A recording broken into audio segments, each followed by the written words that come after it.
Good morning, everybody. It's Positive Tuesday today, August. My calendar's. What's the date today? 20th. 20th, 2024. We're a little late. It doesn't matter.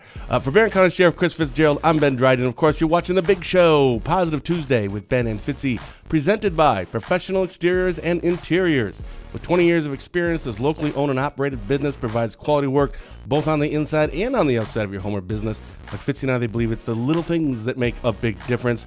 Give them a call, see what they can do for you today. The number's right there on the screen, 715-520-2271. Fitzy, good morning. Good morning. Hey, it was nice seeing you last week, even if it was just for a few minutes. Yeah, I did. We ran over and got our prizes. I didn't know you won, too. Yeah. Spooner Health, they're just awesome. Yeah, and right before we went live, I actually just got a press release from Spooner Health. I didn't even read all of it. I just skimmed through, but it was about the golf outing that we went to, and then they had some pictures to put in. I didn't have time to put it up yet, and I saw our pictures in there. So yay! So of course we're gonna have that one, the featured picture in the story. Of course. Of course. Yeah, of course. Good morning to you, Dirk, and to good to know Sharon. a guy, right? Put it in there. It's good to know a guy. It's good to know a guy. So holy cow, we have a jam-packed show today. Press releases and articles down in Barron County, some incidents. There's 5 of them we have to discuss. Plus, we'll do our election day prediction, should it go wrong, recap from last week, see how we did.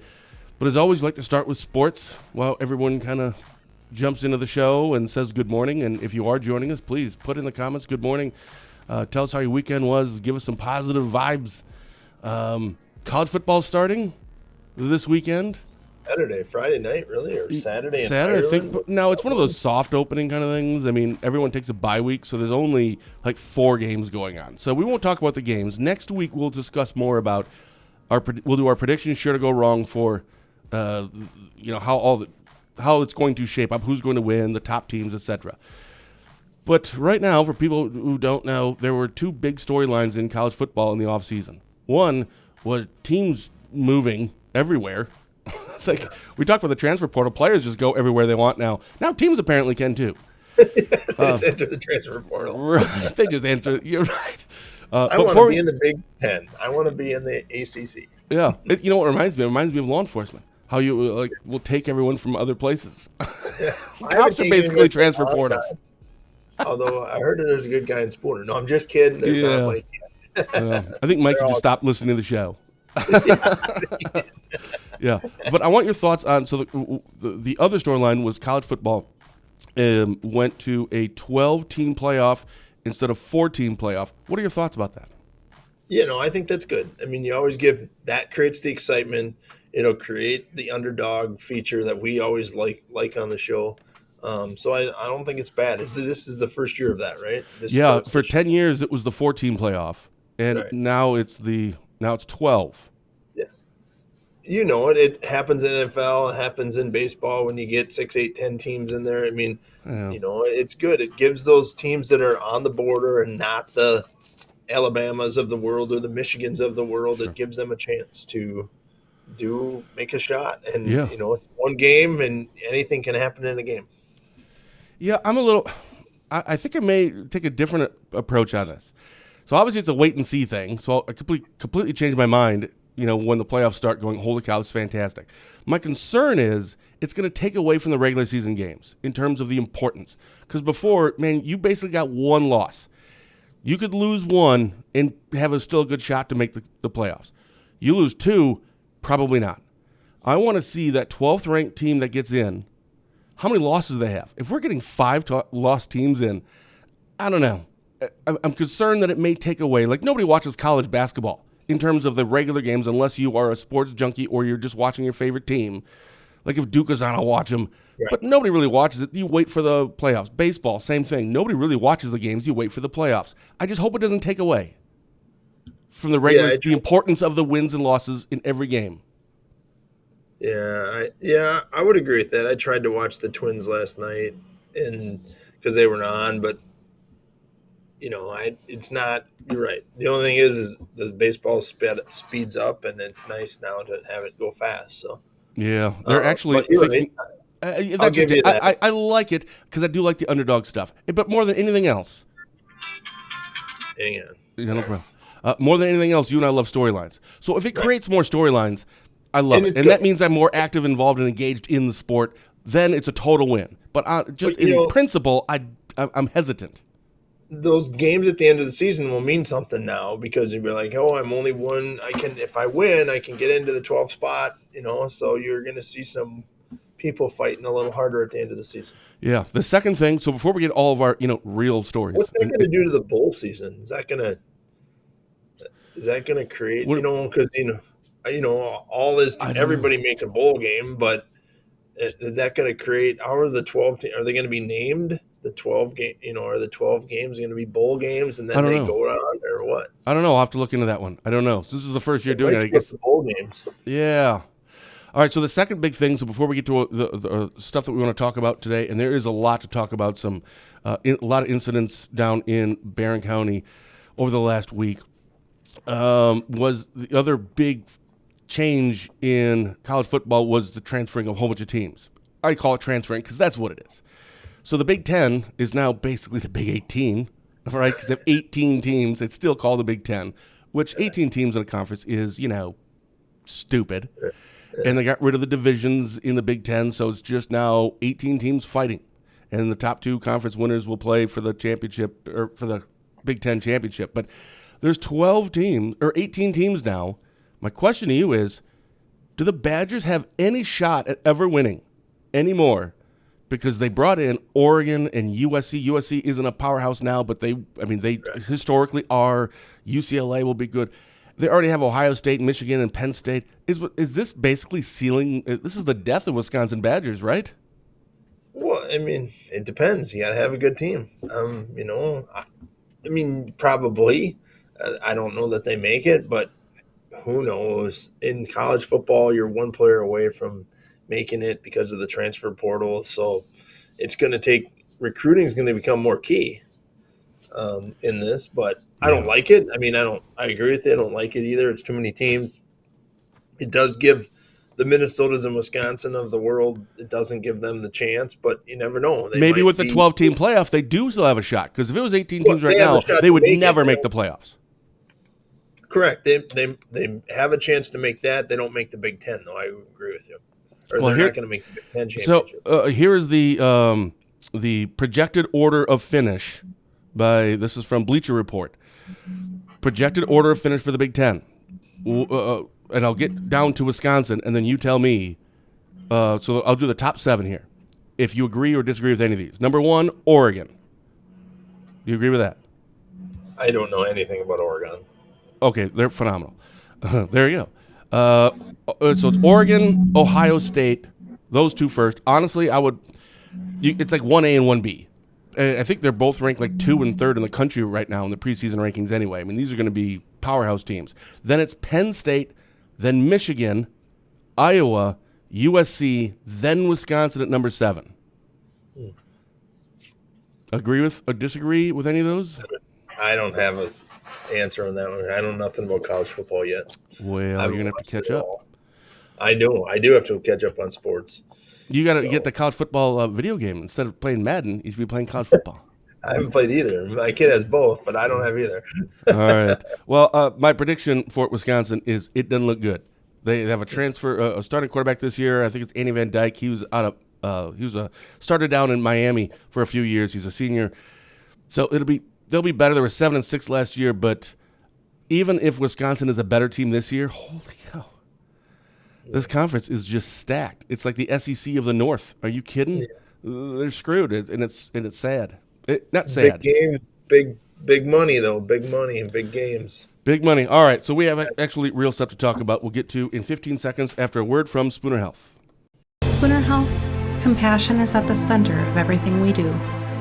It's rooted in who we are and why we're here. It unites us as providers, neighbors, and as a community. Learn more at spoonerhealth.com. All right, so before we get into those, I forgot. We did our election prediction, should it go wrong. And actually, I picked an upset, Cliff Taylor beating Rob Summerfield, but I even said on the show, just for clarification, that Rob Summerfield should win this. I was just trying to go for an upset. So I don't know if that really counts or not. I'll say it counts, and I got it wrong. But you got them all right, too. So Chance Green did win over Scott Harbridge. Rob Summerfield won in the 68th over Cliff Taylor. Duke Tucker, that one surprised me. I did not see Jake Calhoun getting second and Neil Klein third. That really surprised me. But, second and third doesn't matter. It's whoever won. So Duke Tucker wins, and then you called it Dave Armstrong. 80-20. You said that he's going to win, and it's not even going to be close, and you were right. Holy buckets. And I'm so glad. No, I'm sorry. I said it last week. I will not have that other person on the show ever, and for a lot of reasons. So I'm really, really glad. Oh, I'm sorry. Good morning, Larry. It's been a while. It has been a while, and Mike Schaefer's watching. We got to be careful. That's right. What we say. There's some knowledge. We can ask him all the sports stuff. He's knowledgeable. Yeah. But the other one was, so you were 4 for 4. I was 3 for 4. But the referendum questions also, we both called that one. It's probably not going to pass. We didn't think it would, and neither of them did. Yeah. But I was surprised. Not even close. What? 58%. I mean, and they won by so. Yeah. Were you surprised at the voter turnout? It was a lot higher. I even said last week, I said, I don't think this is going to be a very big turnout. First of all, it's a primary and in a presidential election where there is no one to really – I mean, it's just not going to be a big turnout. At least here in our area, it was a huge turnout for a prime. Yeah. Are you kidding? Like some of them are 30%, 26%. That's a lot. Yeah. Were you surprised? It is a lot, but for primaries, but it should be more. It should be more, but were you surprised it was that many? Oh, yeah. No, I'm not surprised. I thought there was going to be a big turnout. There was a lot of momentum for some of these candidates, and I didn't follow all the other ones, but obviously I knew about the Dave Armstrong one. Yeah. I knew a lot of money was invested into the referendum questions, on both sides. So I knew that was going to draw people out to either give the governor power and take it away, and I don't think that's what it did, but it doesn't matter. It could be a new governor and a different side in 2 years. It doesn't really matter. Do you think it was the referendum questions that really brought people out? Because I really thought it'd be a heavier Republican turnout, but a lot of Democrats turned out. They really did. Yeah. Again, I'm just speaking about Northwest Wisconsin, our area. Do you think that's what made, or is it just people are getting more, they're getting more active, involved, and engaged in politics and voting and realizing the importance of some of these primary races? Like, what contributing factors? Yeah, I hope it's because they were, educated on some of the topics, but other than that, I think the referendum question drew more Democrats because they didn't, because the governor made a big push for that, and there was a lot of flyers in the mail, et cetera, et cetera. So I think the referendum question made the turnout bigger because there really was no Democratic picks on the other side. Not in our area, right? Right, not in our area. So. Yeah, that's all we care about. I hope people are. Oh, they're mowing grass right outside my window. Sorry. Tell them to pipe it down. I'm doing a show. I hope that's right. We're trying to do something here. Yeah. I hope people are invested. Obviously, we're going to see probably a huge turnout in 75 days or something like that for the presidential. Wow. It's only 75 days away, so we only have to hear ads and get mail for the next 75 days. But what I don't understand is all the mail. The Postal Service should be rich at the end of the year because all the mail we're going to get is going to be tremendous and horrendous because people are going to be sick of getting mail. So yeah, I want they should do. I've heard, and I don't know if this would be true, but years ago someone had told me they were in the news business, like the TV news business stuff, and they had asked me about, advertising on Dryden. Not that they wanted to. We were just having a conversation, how we do what we do, and et cetera. And they said, well, in election cycle, you must charge more. And I'm like, no, it's ad placements. It's the same for everybody. It doesn't matter. Right. And he said, well, that's interesting because, we always charge more for, a 15-second commercial. But if it's a politician election cycle, we can charge 3 times more and they'll pay it. So I'm wondering, I kind of feel like the Postal Service should do the same thing. It's 25 cents for a stamp or whatever it is. I have no idea. But actually, it's $1.50 if it is a political. They'll pay. You're right. You're right. They're gonna. It's crazy the amount of money that goes into elections. We've always complained about it on the show, but it's ridiculous, and it's about to get more ridiculous on us. And we got 75 days to put up with it, and we'll have a new president. All right, so I'm going to go. We have 5 press release / articles to get to. Some of these, like one was from the State Patrol, another one was from a municipality down there, but I'm sure you're familiar with them. I'm going to go in order of when we posted them. The first one was from last week. I think this is in the right order. Wrong way driver causes fatal 2-vehicle crash on Highway 53 near Hagen. That was our headline. It was from the Wisconsin State Patrol. First, why did they send that one out and not you guys? Obviously, because they're the agency. But I was curious, why would they do that one? Sure, we handled the traffic for that crash. They handled the actual accident report. So when they do the actual accident report, they write the press release. So okay. So we were there. Obviously, we were there. The trooper was there.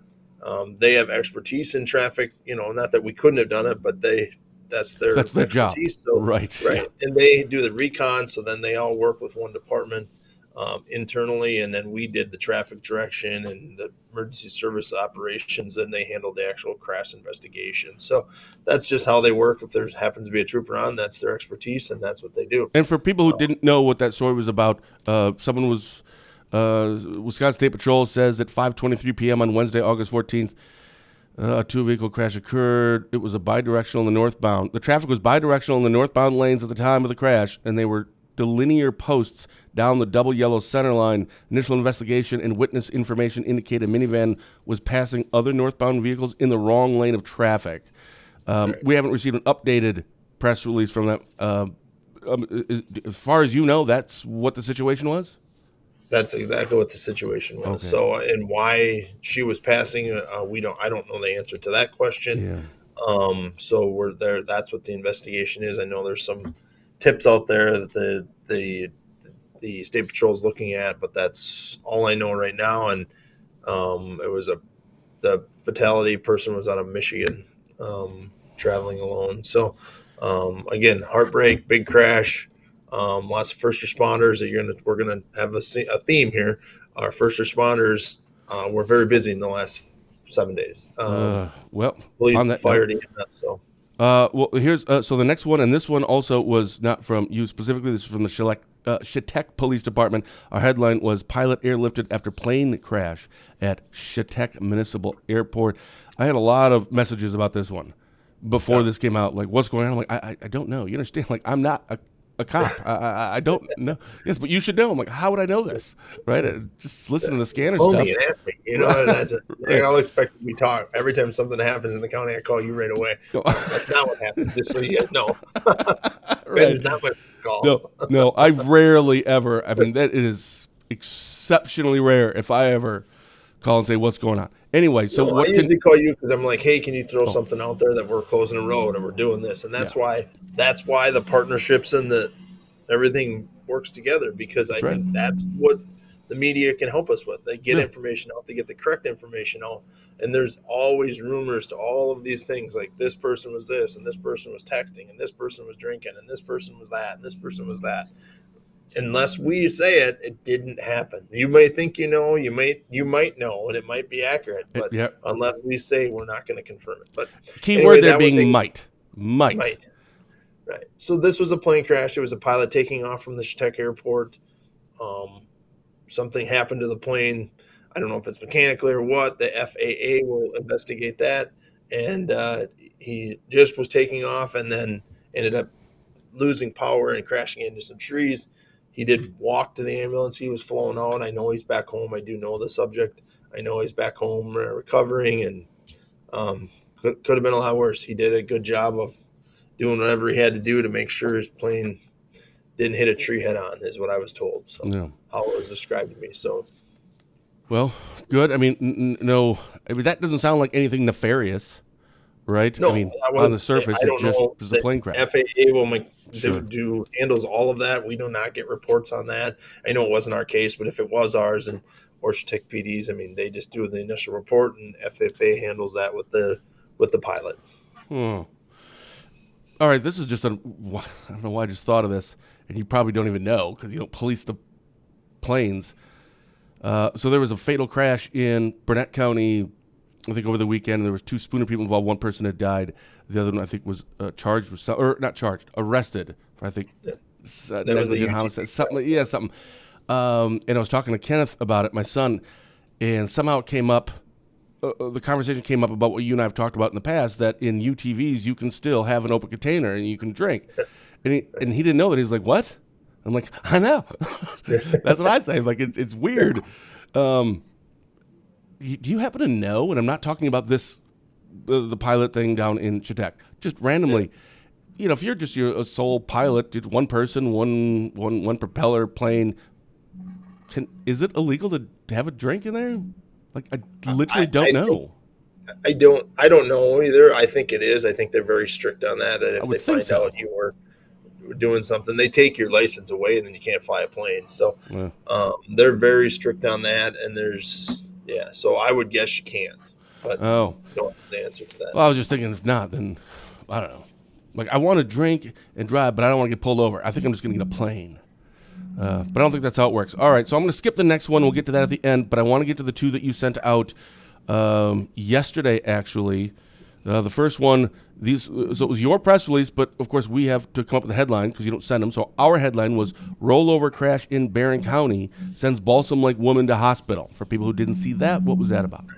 So we had a rollover crash on Saturday afternoon, about 7. It was late afternoon. It was early evening, 7 p.m. Single vehicle rollover crash. The female was ejected, and she was transported, airlifted to an Eau Claire hospital in serious but non-life-threatening condition.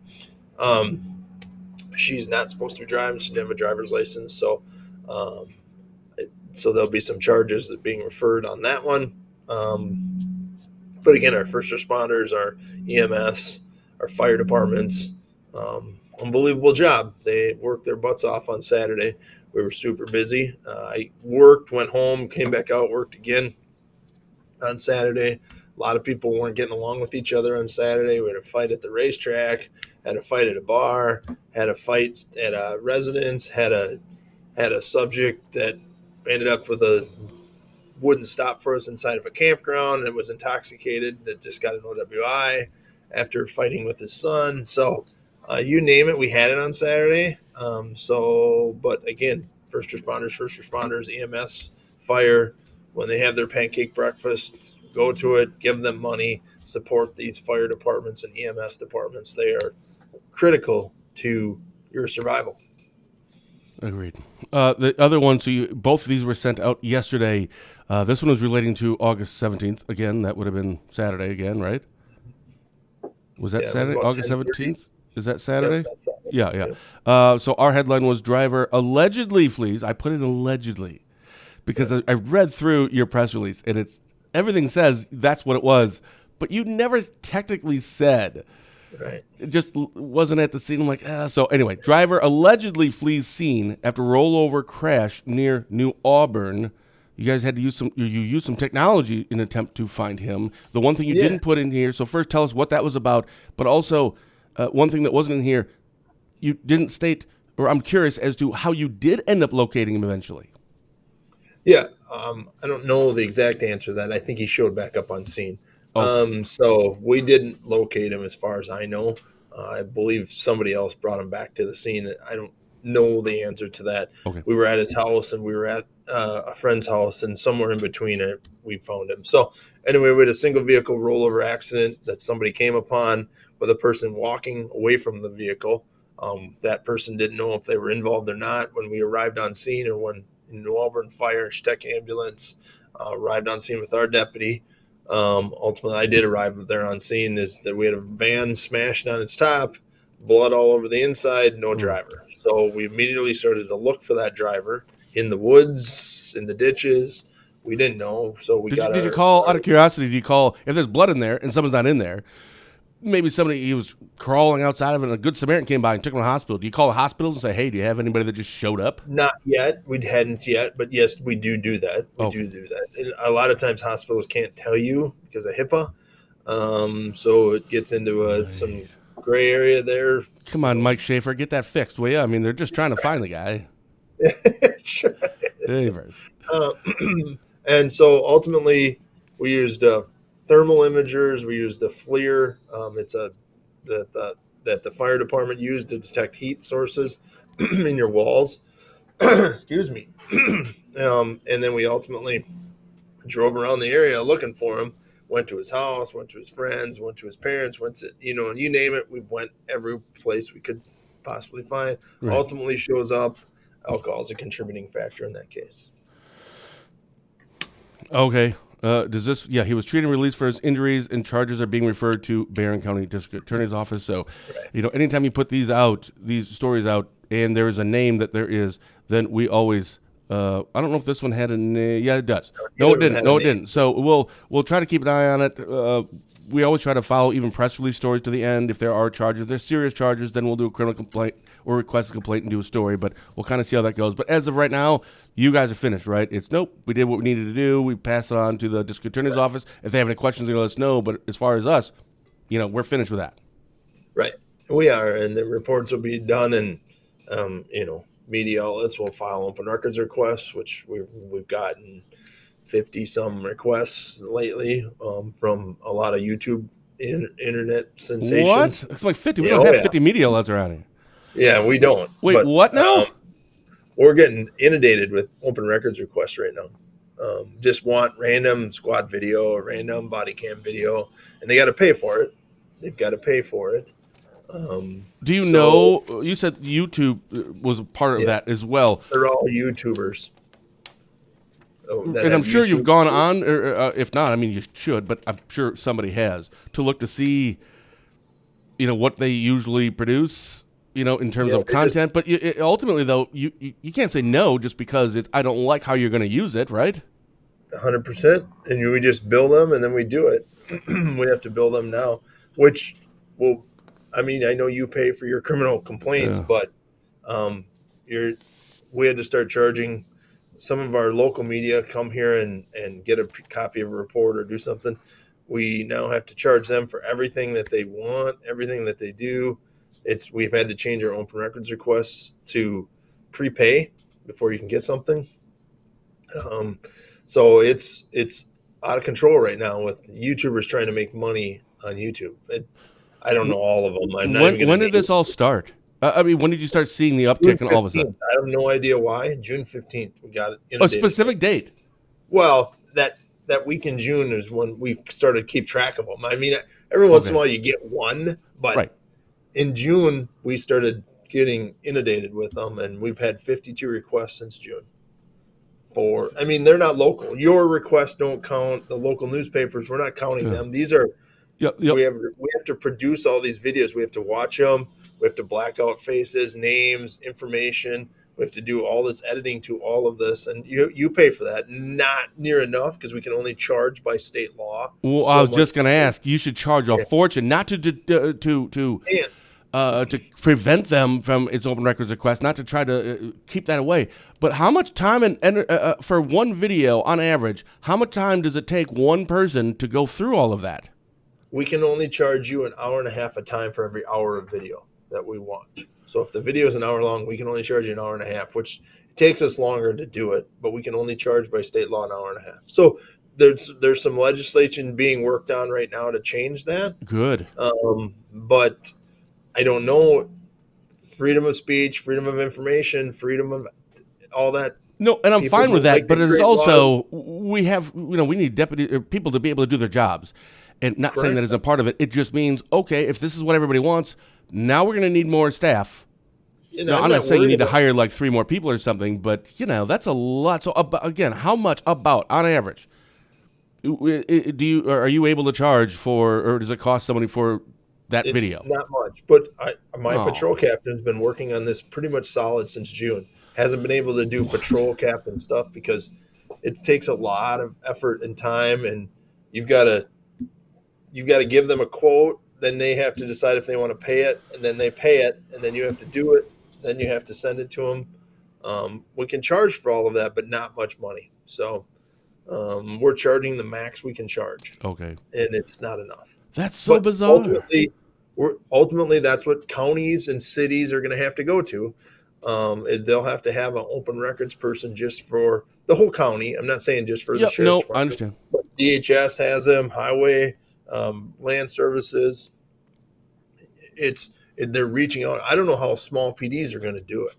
The software that takes a lot of money, but they're reaching out and they're just grabbing at straws. There's nothing controversial in any of these videos. They're just traffic stops that lead to an OWI arrest or something like that. They're like, we want the video. So then we have to black out certain things and kill the audio. Yeah, because you can't get that wrong. If you send that out and it is wrong, I mean, the liability is gigantic. Right. So you have to like triple check everything, and then have somebody 100%. Else see your final redacted version. So another set of eyes are looking at it, going, "Okay, did I miss anything? I don't think I did." I mean, you got to be really careful.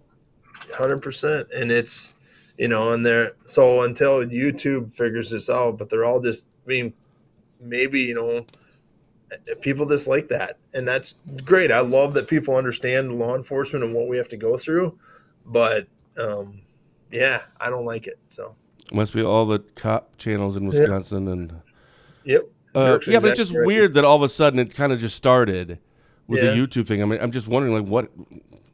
Yeah, I just think it was coming, and it just takes a while to reach Northwest Wisconsin. So yeah, but there's a lot of it's Freedom of Information Act. Yeah, and you're right. The municipality. So when I've had to call, so obviously I have relationships with our 6 county, everywhere from the the county clerks to the clerk of courts, sheriffs, district attorney's offices, etc. But I have to call for, let's say, a booking photo. We had someone that's arrested here, but they're down in Jackson County or so, or let's say a larger county. And I've had to do this before. We've had to call Arizona, Illinois, and Minnesota. They all have an open or a records person. So I don't talk to the jail. I don't talk to the sheriff. It's our records department. I'm like, you have a records department? That's fantastic, right? That's so crazy. I know. I'm like, we should get one. Yeah. Well, we may have to get one. I brought that up when our budget's passed. It's we looked at our budget and it didn't pass yet. It didn't pass at the county level, but we passed it at our law enforcement level to move on to the county board. And that's something we talked about. Now, we didn't put in for a records person because hopefully it slows down and we get a handle on it. And it has. I think there was only 3 requests this week. I think there was 5 last week. But that's, you got to watch the video an hour, and then it takes you an hour and a half to redact it. Yeah. You got 5 requests. You're looking at 2 full days of just doing that. And that's if your phone doesn't ring and an email, you don't have to answer an email. You're looking at 16 hours just to answer 5 requests. And what is I don't know why. I mean, this is not. It's just absolutely fascinating me. So I know we're staying on this, and we didn't even plan to talk about this. But do you have, is it like a good faith response time, or is it you have 10 days to? 10 days. I think it's like 10 days to at least answer, but I don't think it's 10 days to actually produce it. It's 10 days to answer, and then if you need longer, then I think somewhere in there you say, okay, we can get that to you whenever. Answer in 10 days, and then you have to do it as soon as you can. You can't let it sit there for 30 days. Sure. So, but yeah, so it's, and you keep getting them. So you might as well keep just hammering them out because you keep getting them. The next day, you're going to get, I think he said this morning already, he got 2 already today. So, and they're just randomly picking names. I think there's nothing, some of these are so boring. He says that if you were on a YouTube channel, we'd put you to sleep because it's just a basic traffic stop where the guy cooperates and he, it's just, I don't know what they're doing. I want to see one because I'm just curious what the virtue is here, or what's the objective, I should say. Is it really because if it's nothing going on, then but it still has to be for a reason. I wonder if they're almost trying to find something that maybe law enforcement did wrong, but then that wouldn't even make for. That doesn't make any sense. They're trying to get views to get money. That's what I was told. But who wants to watch it? Like you just said. Well, but people watch. People got too much time in their hands. Well, yeah, and now we're paying for it. But the taxpayers are paying for it. So, all right. And they're trying to change it. We're working on laws. Jesse James out of Altoona is working on a better open records law. Good. He's a cop. That's why I like him as a legislator. He's a cop. Right. He's working. He understands that it costs us a lot of money. So we'll get Romaine and Dave on that when we get a bill. And I know I think it'll pass, but editing can be a real pain. And if we have any trouble editing, our software, our body cam software came with editing software when we purchased it. We were lucky, but that editing software, as you know, can cost tens of thousands of dollars. So, well, I literally, no kidding, this is why, one of the 2 reasons we do live shows, not recorded shows, because everybody else does recorded shows, because then you can edit it. So they want more of the control. Then you can put more fancy graphics up and do all this. So there's a lot more that you can do. But one of the 2 reasons that I don't want to do that is because exactly what you just said. You know how much time that takes? Like right now, we finished the show, I hit done. And I just load it into YouTube, and then I put it on our website. Like, that's the easy part when the show is finished.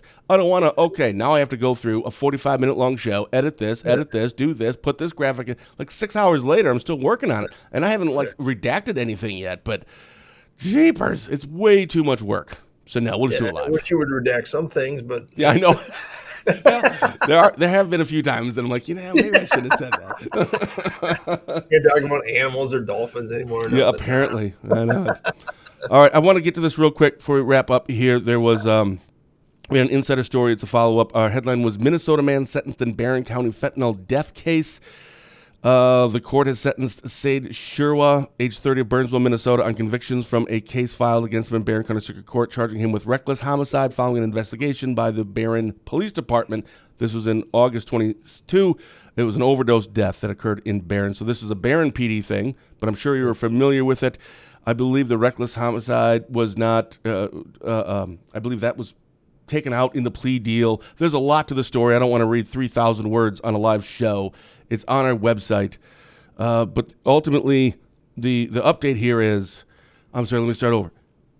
The individual who's now deceased went to Minnesota specifically to buy fentanyl, got fentanyl, and then obviously died. Sounds like directly as a result of this. So the individual, Sade Sherwa was ordered to serve an imposed and stayed prison sentence totaling 12 years and 3 months. So just a reminder, imposed and stayed means you don't actually serve any prison up front at all, unless you violate any of your conditions or your supervision. And in that case, if he does, then he would face 6 years and 3 months in 6 years of supervision. I'm torn on this one. I'm torn on this one. Not just the sentence, but I don't know. We want to put drug dealers away, right? And by definition, even if it's just $50 worth of drugs, you are by definition a drug dealer. Not getting any prison. I mean, somebody died as a result of this. I feel like there should be some time in. But it's also weird. Just hear me out here. If I went to the hardware store and I bought rat poison and I came home and I took it and I died, are they liable at the hardware store? Should they be prosecuted? Now, granted, the big difference here is it's not illegal. So that's a big difference there. I don't know if I think it's not enough. Do I think it's too much? I don't know where I stand on this one. What are your thoughts? Yeah, but if you gave that rat poison to someone else and you knew that they might eat it and you knew it would kill them. I get it. What do you think? 12 years imposed and stayed. Yeah. Do you like that?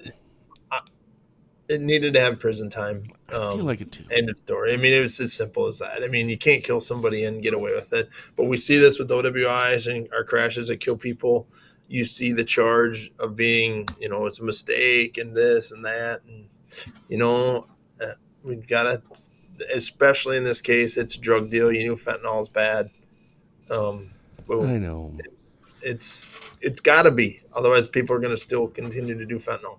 I know, but also again, and maybe not even this specifically, just in general. Mm-hmm. It wasn't a hey, I'm lacing something with it and you weren't aware, or hey, I've got something you should try it. I'm giving it to you for free, or try. Somebody allegedly or apparently, according to the criminal complaint, sought this out, wanted to have specifically that, and then a horrible ending to that. I'm not feeling bad for the guy at all. Trust me, at all. He should get prison.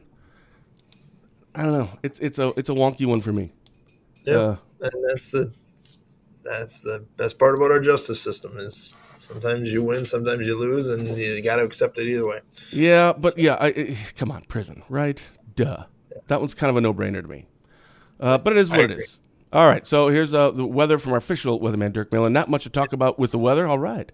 But looks like we're talking about it. Look for partly sunny to mostly sunny skies this week, 75 to 80 lows. Oh, that's awesome. That's like perfect weather. Yeah. Warm and sunny in the daytime and cool at night. Maybe some showers and thunderstorms around Thursday night and Friday. We always got to throw that in there. We got to put that in there. The weekend, it will be a very warm to downright hot and muggy over the weekend. Highs will start 80-85 range on Saturday. They'll push to the upper 80s on Sunday. I don't think we'll hit 90s as right now. It appears real hot stuff will remain out west and south area. Either way, it will be a good weekend to to make plans to head to your favorite lake or stay inside the air conditioning. Or the Cumberland Rutabaga Festival is this week. Rutabaga. Is it really? My second favorite time of the year. So the fair is first. Cumberland comes in second. I didn't know that. Hot pepper sandwiches on Thursday. I'll be at the food booth at 10 in the morning. So everybody come and get their hot pepper sandwich. I know those are a huge hit over there. So I got my schedule today. I'll be cooking on Thursday and serving up great burgers for the what's the group? The Knights of Columbus over there. So it's pretty great, and looking forward to that. And then it's Rutabaga all weekend. We'll be over helping Chief Wolf with the Rutabaga Festival and events. There's a big parade on Sunday. There's a race on Saturday, live music. So we'll see everybody over in Cumberland all weekend. It's like weather's perfect and even a little warmer. So I thought it was Rutabaga. What is it, Rutabaga? I thought it was called Rutabaga, not Rutabaga. Yeah. Is it Rutabaga? I don't know. Rutabaga? I don't know. It's Rutabaga. I don't know. I've never heard Rutabaga before, but maybe it is. I don't even know how you spell it. Are you going to be going tonight to? I think that patrol former chief something or is in Rice Lake with some speakers. I don't know if you're aware of it and if you were going to be going. I'm trying to go. It's on my schedule. We'll see how my schedule goes. So. One of the three people that are going to be speaking, Jordan Fichetti, he was on my show last Thursday. And we went for like an hour and 10 minutes. That dude's brilliant. We're talking about the border and stuff. And it was great because it wasn't Democrats are the worst and Republicans. It wasn't that. It was at all. It was like when you and I talk on shows. It's fact-based stuff and just sharing our thoughts and opinions. And then how can we help and fix and what can we do? It's not about placing blame. Yeah, the border's in trouble. We got to do something about it, but I don't know what the solution is. Yeah, so. I'm actually going to be meeting. So I can't go. We have a county board meeting tonight. So otherwise, I wanted to go. But Chief Clem and then Jared, the other speaker, and then Jordan will be there. But I'm actually meeting them tomorrow morning in Rice Lake for coffee. The three of them. So I've never met Chief Clem before. Have you met him? Nope. No, I haven't met any of the three speakers. So my plan is to stop there at least for a little bit tonight. But we'll see how that goes. So. Yeah, parade on. Where's the parade? In Cumberland. Is that part of the Rutabaga? Yeah, Rutabaga. I don't know if you may be saying it right. I don't know. So we'll see everybody. It'll be a great weekend. Whatever you're doing, be safe. That's all we ask. Love it. For Barron County Sheriff Chris Fitzgerald, I'm Ben Dryden, and you've been watching Positive Tuesday with Ben and Fitzy, presented by Professional Exteriors and Interiors. With 20 years of experience, this locally owned and operated business provides quality work both on the inside and on the outside of your home or business. Like Fitzy and I, they believe it's the little things that make a big difference. Give them a call today. See what they can do for you. The number's right there on the screen, 715-520-2271. Fitzy and I are taking a 6-day, 23-hour, and 15-minute break. So until next week, thank you for watching, and as always, have a blessed day.